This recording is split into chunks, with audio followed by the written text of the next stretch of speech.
Hello, Kevin Fischer, and I'm interviewing Senator Ben Downing from his U.S. history class. I'm speaking to a senator about growing up in Pittsfield and the experiences he went through, and the difference between Pittsfield now and then. Thank you, Senator Ben Downing, for your time. No problem, Kevin. Thanks for interviewing. How long have you lived in Pittsfield? I've lived in Pittsfield my entire life, so 29 years, except for when I went to college in Providence, and then I lived for a bit in Washington, D.C. When I was working for Congressman Neal from Springfield and for Congressman Oliver, our congressman. Where did you go to high school? I went to St. Joe's, just down the street here, and actually right around the corner from where I live now. Where did you go to college? I went to college in Providence, Rhode Island, at Providence College, PC Friars. So I went there from 1999 to 2003. What's your major in? Let's see, I started with humanities, and then I changed out of that. And then I went to education. I didn't really like that all that much. And then I ended up with political science. So I ended up with a major in political science and a minor in philosophy. Yeah. When did you first run for senator and why? I ran in 2006. Andy Nuciforo, who was the state senator before me for 10 years, decided not to run for re-election. And I was in grad school at Tufts in Boston, going back and forth, and some family and friends asked me to think about it, and I did, and I took a run at it, and I ended up winning by 244 votes out of the 23,000 that were cast. So it was a close race, but it was a lot of fun. So what did you do when you were in high school? I did my homework. I ate my vegetables. I always listened to my parents and my teachers. I played sports in high school a little bit. I played basketball for a couple of years and then realized that wasn't all that good.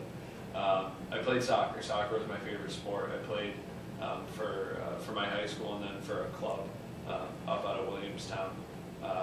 And other than that, I played a lot of wiffle ball with my good friend Trip Cave, who lived around the corner.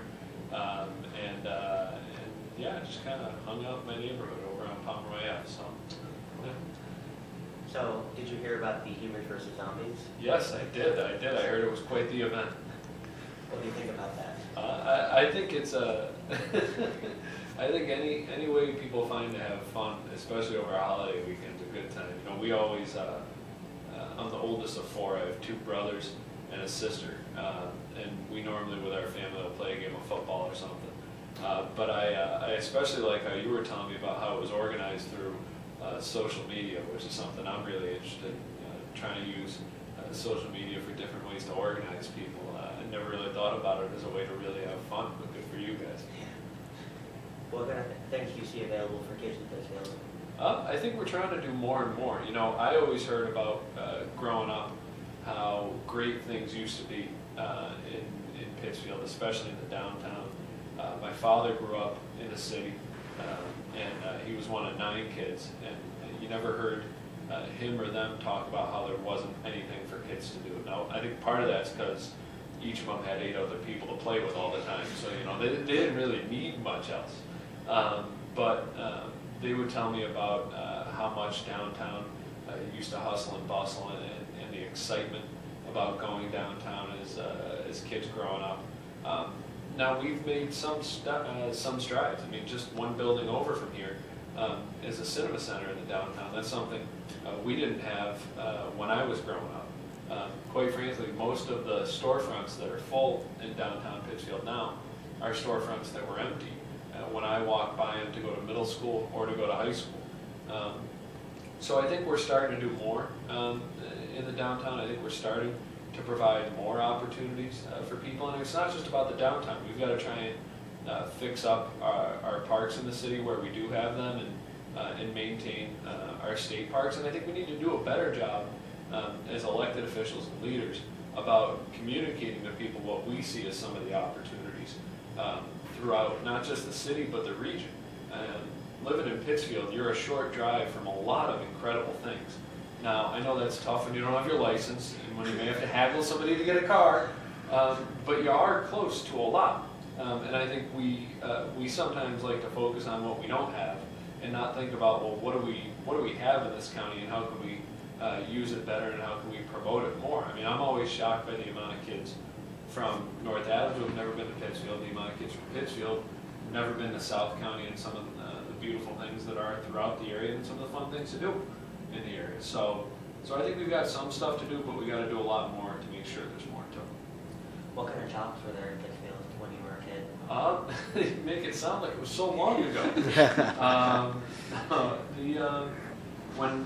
When I was growing up, well, let's take a step back even beyond that. You know, we always heard, we were always told, people always talked about how great it used to be, right?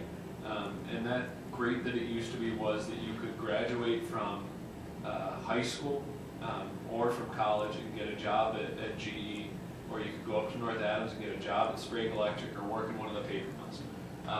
And then as I was growing up, my experience of the economy was layoffs at GE.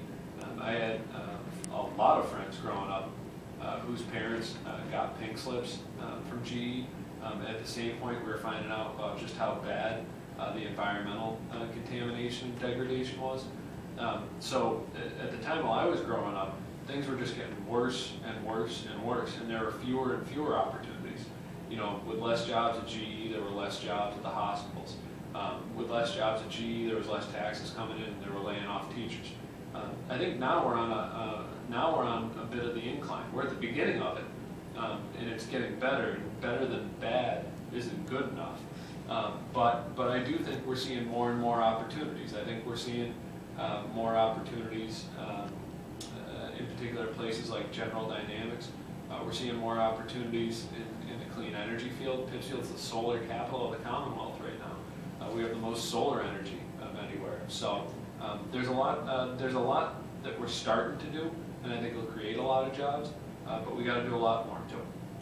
What's the biggest issue of getting things done as a senator?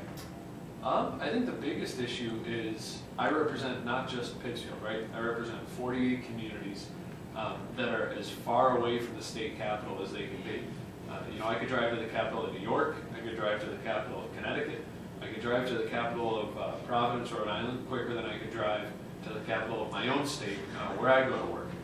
So I think it's being able to be in all of those different communities enough for people to see me and to know me, and to bring their issues to me, and then also being in the State House enough to be able to advocate for their needs. And I think that's a sort of a peculiar challenge to being out here. Then again, I don't have to be down there all the time. I like being out here. So what do you think kids can do to help improve the future? I think kids can get involved in a lot of different ways. I think first of all, the worst thing for kids to do is to assume that they have no power. I think that kids have a lot of power that they just don't realize it a lot of the times. Again, we were talking about social media before. It doesn't take too much these days to be able to organize 20, 30, 40, 100 people that you know around a certain issue. And I think especially because kids aren't involved a lot in the political process, that when you get involved, people do take notice. So I think if you wanted to join, you know, with 50 of your friends to advocate for improvements on one set of fields that you thought needed improvements on, you could bring that to the city council, and I think they'd be blown away if 50 kids showed up at a city council hearing, right? They'd have to deal with you, even if you guys can't vote.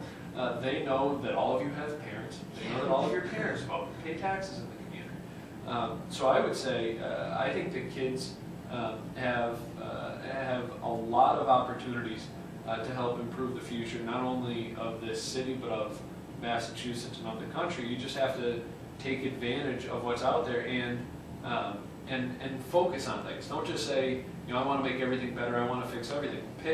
Pick something that you can grab hold of. Pick something that you see every day that you know other people are concerned about too, and then work on it, and work on it constructively. Don't just say, well, no one ever listens to us. Find a way to work on it. Thank you for your time. Thank you for having me, Kevin. I appreciate it. Good job. Thanks.